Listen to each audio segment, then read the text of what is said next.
There's a song that's inside of my soul. It's the one that I've tried. Meu pastor, ele me dá tudo que eu preciso. Ele me leva aos pastos de grama verde e macia para descansar. Quando sinto sede, ele me leva para os riachos de águas mansas. Ele me devolve a paz de espírito quando me sinto aflito. Ele me faz andar pelo caminho da justiça por amor do seu nome. Mesmo que eu ande pelo vale escuro, onde a morte está bem perto, continuo tranquilo e não sinto medo, porque a sua vara e seu cajado me protege. Prepara um banquete para mim na presença dos meus inimigos. O Senhor me recebe como convidado de honra, ungindo minha cabeça com óleo e faz o meu cálice transbordar. Eu tenho absoluta certeza que sua bondade e sua misericórdia me acompanharão todos os dias da minha vida. Sim, eu viverei na presença do Senhor para sempre. Amém? Esse é um salmo que eu gosto muito, irmãos. Porque já vou chorar.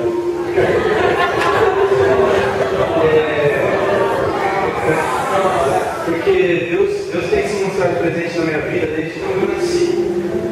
E se eu tenho uma coisa a agradecer hoje, eu posso. É por uma pessoa que está ali atrás. Minha mãe. Porque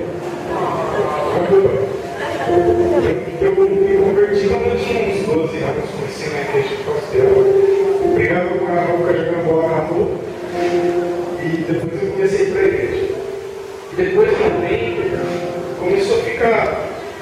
comecei a ficar morno na presença de Deus.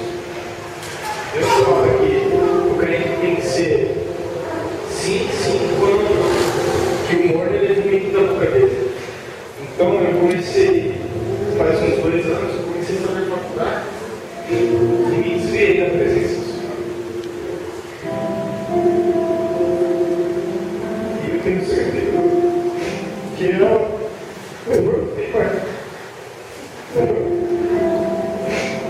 minha mãe sempre esteve orando por mim e eu por causa dela.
song that's inside of my soul.